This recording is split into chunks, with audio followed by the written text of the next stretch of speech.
فتكلم اخوي ابو عبد الله، ولا يهون اخوي ابو عبد الله، على موضوع قال على الحدود والواحد يجب انه يكرم لحيته، وانت علقت على اكرام اللحى. فاول من اكرم لحيته بالعرب اللي هو لقيط بن زراره من بني تميم. هذا لقيط كان شباب، عنفوان شباب، ويطلع وشايف نفسه وكاد انه يضرب الحاشيه اللي عند ابوه الراعي ولا بالبيت. فمسكوا ابوه ذاك اليوم من شوشته وقال له يعني انت اللي شوفها العنفوان اللي فيك وهالمرجله، يقول انك اخذت بنت ذي الجدين ولا جبت عصافير كسرة. وعصافير كسرة يقصد ان عنده ابل طيبة انت يا النعمان صفر حلوات، ويقصد بذو الجدين اللي هو بسطام بن قيس بن خالد بن مسعود من بني شيبان. والله وهو ينفض يد ابوه وهو يركب حصانه، وقال له ابو وين عسب؟ قال له والله فلا اقصر راسي ولا مدري امشط ولا اتطيب الا اتزوج بنت بسطام بن قيس والا اجيب ابل النعمان. خذت العزه. اي خذت العزه. قال له روح يا خايب انت، بس انت وينك وين هالسوالف. والله هو يركب حصانه ولا بي واحد اسمه قراد بن خالته. قال له مشينا. قال له وين؟ قال له ما هو شغلك، اركب ومشي. والله هذا ركب حصان ومشوا. يوم وصل ديرة بني شيبان وسأل عن بسطام بن قيس، وقالوا له هذاك خيمته او منزله. وهو يجي ويصير ينادي يا ذو الجدين يا بسطام يا بن قيس. والامير استغرب وش الوضع، وهذول الحاشيه اللي عند الامير ما يبي يتصرفون من نفسهم، كبيرهم موجود ويناظرونه. فالله الهمه انه يبي يطلع على الرجل، ما خلى حد يطلع عليه. فجاء قال له ايش عندك؟ قال له انا جاي خطب. وهو يتلفت. بسطام بن قيس اقسم قسم والعرب كلها تعرفه انه اللي خطب بنتي قال لك تعراش. هنا المشكله، مو هو مشكله انه على النسب بس، من قد ما عنده عزه بالاثم ومن قد ما عنده يحس انه عنده من الشرف، انه قال لو خطب احد من العرب بنتي قال لك تعاسه. وقام يتلفت انه خاف احد يسمعه.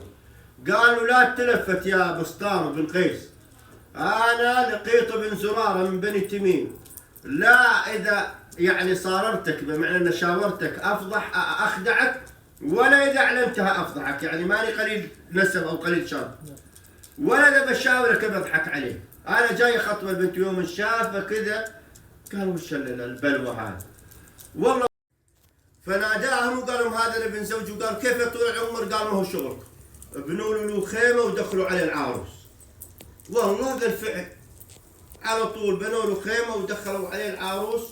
ونادى واحد من الحاشيه اللي عنده المولى عبده اذا كنا عبيد الله، وقالها واعطاها المبخره بخور، وقالها روحي اعطيها اياها نشوف وش يصنع، كيف يصنع يعني في المبخره، كيف يتصرف بالبخور. وله هدف له هدفي يعني ناوي عليه وان يقطع راسه وان يعفر رجال شقردي. والله جابت له المبخره وعطتها اياه، وتلفت وتضحك عليها، ما ادري يحط حدر ثوب، ما ادري وش يسوي فيها، وهو يحطها حدر لحيته وهو هذه وهو يدفعها عليها. قالت جت عاد قالها وش تصرف؟ قالت والله يعني صبر برها، يعني انتظر شوي، ولكن حطها تحت قال اكرم لحيته ابن زراره. ها والله انه يستحق الشرف هذا. ها خلاص خلوه على هذا. هذاك اليوم نام مع زوجته وسرى.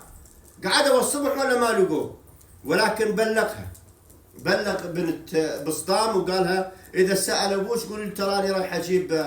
قال والله انه راح الحذف، وهذا مو بسيط، بس والله شجاعته اللي شفتها في هذا الرجل شأنه عظيم، والاغلب انه ينجح، يعني حط احتمال انه ينجح. قالوا كاد والله ويجيها بهالفيضه مستفليه وعليها في الريس يحرش ويدخل فيهم. ها اي بالله وين كل ما جاء الواحد يجدعوا. ما المهم تروحوا ما حالوا عليه حول 100 من حالوا عليه، ولا جاء النعمان بن جاء أخذوه، جاء الأسود ابن المنذر، أخذ نعمان بن المنذر، وكان زي ما يقول هو القائد يعني وأخذه على وقال له وش سالفتك؟ جاي هاجم الحالة وتعرف أنت عليها جيش أنت صاحي مجنون. أنت منه؟ قال أنا لقيت بن زرارة وجيت أخذها وأبي أخذها أو أفندونها. قال صاحي مجنون، وش التحدي؟ وقال أبدا، يلا يا رقبتي يا الحلال.